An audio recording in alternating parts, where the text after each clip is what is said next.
नमस्कार दोस्तों share market में लेक्चर नंबर 7 में हम डिस्कस करेंगे शेयर मार्केट में आईपीओस क्या होते हैं, इनिशियल पब्लिक ऑफर क्या होते हैं। आजकल इन्हीं के दिन चल रहे हैं, हर कोई आईपीओस के बारे में बात कर रहा है क्योंकि दोस्तों बुल मार्केट है। बुल मार्केट में लोग आईपीओ की बात करते भी हैं क्योंकि बुल मार्केट में बड़े सारे आईपीओस आते हैं और बड़े सारे लोगों को लिस्टिंग गेन के चक्कर में इसमें इन्वेस्ट करना होता है, लोग करते हैं, जो कि नहीं करना चाहिए। इसकी बात हम कर भी चुके हैं दोस्तों। थोड़ा सा इसको डिटेल में समझ लेते हैं इस वाले लेक्चर के अंदर कि आईपीओ क्या होते हैं और ये प्राइमरी और सेकेंडरी मार्केट क्या होती है। दोस्तों शेयर मार्केट का मतलब क्या है? शेयर मार्केट का मतलब हमने लेक्चर नंबर 1 में डिस्कस किया था, सबसे पहले लेक्चर में।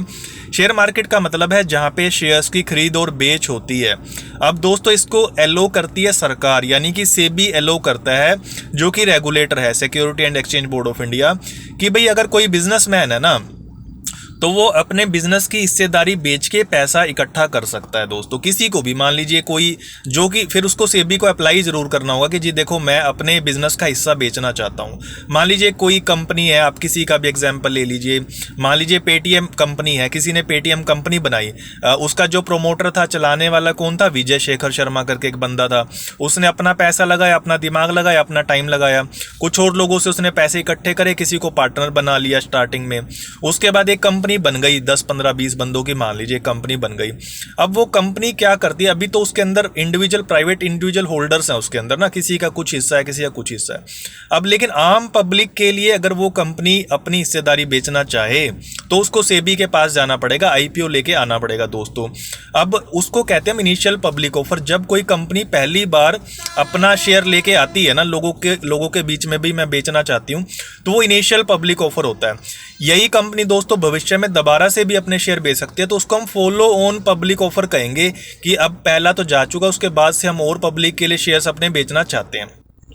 तो दोस्तों आईपीओ का या एफपीओ का, फॉलो ऑन पब्लिक ऑफर का, दोनों का मतलब यही है कि भैया एक कंपनी है जो अपने शेयर्स पब्लिक में बेचना चाहती है, आम लोगों में, आप में, मेरे में बेचना चाहती है। हम भी ले सकते हैं, इंस्टीट्यूशंस भी लेते हैं दोस्तों, म्यूचुअल फंड वाले लेते हैं, एफआईआईज वाले लेते हैं। तो इस तरह से कोई भी इन्वेस्टर हो सकता है या कोई कंपनी हो सकती है जो इन्वेस्टमेंट करती है, इनको ये शेयर्स बेचे जा सकते हैं, लोग खरीदार होते हैं दोस्तों। तो आईपीओ के अंदर, एफपीओ में सेलर कौन है? कंपनी का मालिक या कंपनी कह लीजिए, प्रोमोटर कह लीजिए, और खरीदने वाले हैं आप और मैं, रिटेल वाले, या फिर इंस्टीट्यूशन जैसे म्यूचुअल फंड वगैरह वाले या एफआईआईज वाले, ऐसे होते हैं दोस्तों। अब ये तो होगी दोस्तों प्राइमरी मार्केट।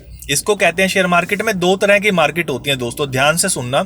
शेयर मार्केट में दो तरह की मार्केट होती है, primary market and secondary market.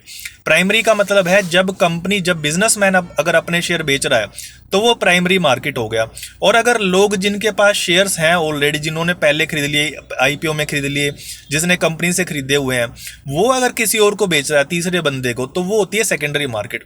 यानी कि अब क्या होता है, जो शेयर होल्डर्स हैं, जो इन्वेस्टर्स हैं या ट्रेडर्स हैं, वो आपस में ही बेच रहे हैं। अब इसमें कंपनी का मतलब नहीं है दोस्तों। कंपनी ने तो मान लीजिए किसी के पास 100 शेयर है, विजय शेखर शर्मा के पास, पेटीएम के पास 100 शेयर है, मान लीजिए 100 में से उसने 25 अपने आईपीओ में बेच दिए।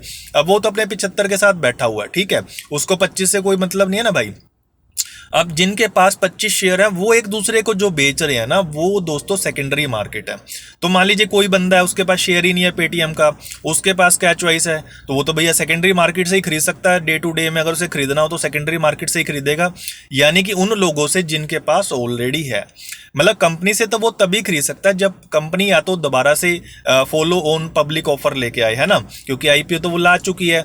तो कोई, अगर आप डायरेक्ट कंपनी से खरीदना चाहते हैं तो ऑप्शन दो ही होती है कि भाई आईपीओ या एफपीओ।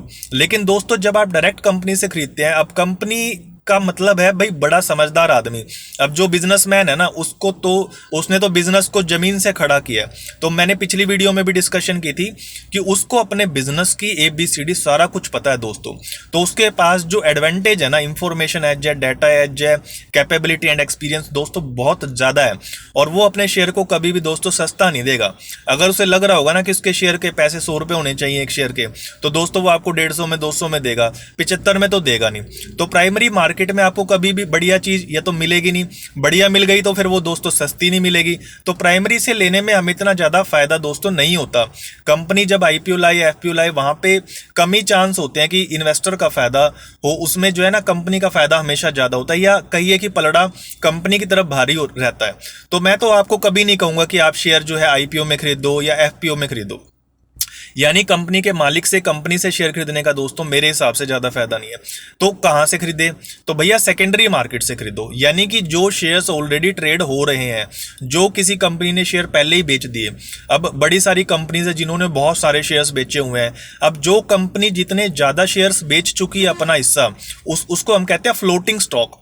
भाई मार्केट में जो फ्लोट कर रहा है, जो घूमता फिरता रहता है, इधर से उधर जाता रहता है, तो सेकेंडरी मार्केट में जिस कंपनी का जितना हिस्सा ज़्यादा होता है उसको हम फ्लोटिंग स्टॉक कहते हैं। मान लीजिए बैंकिंग सेक्टर है, HDFC बैंक है, इनके काफ़ी सारा परसेंटेज इनका जो है मार्केट में, ये बैंक ऑलरेडी बेच चुके हैं, तो वो जो है ना ट्रेड करता रहता है सेकेंडरी मार्केट में, पब्लिक आपस में खरीद रही है, बेच रही है।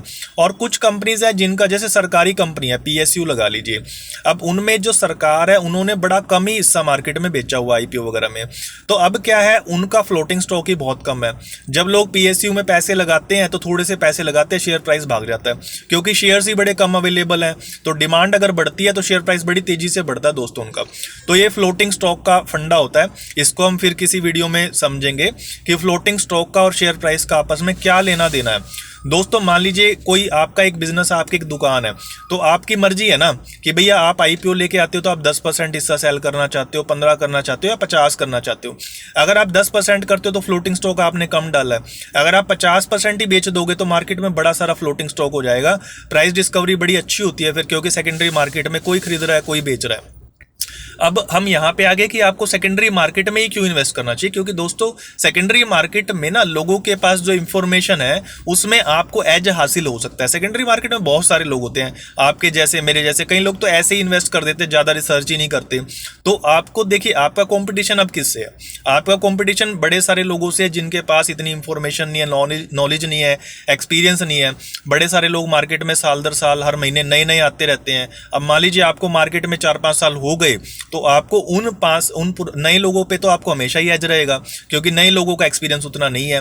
अब मैं मार्केट में आया था 2015 में, अब 2015 से मेरे को 9 साल हो गए दोस्तों, तो मेरे पास जितना डाटा, नॉलेज, एक्सपीरियंस होगा वो काफ़ी सारे लोगों से ज़्यादा होगा जो शेयर मार्केट में अब 2020 के बाद से आए हैं, 3-4 सालों में आए हैं, तो ऑब्वियसली मैं उनको बीट कर दूंगा।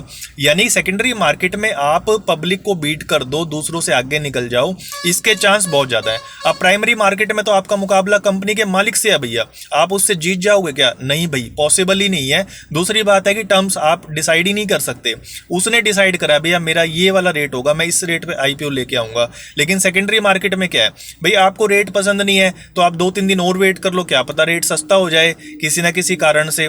ठीक है, तो सेकेंडरी मार्केट में हमेशा इन्वेस्ट करो दोस्तों, प्राइमरी में मत करो।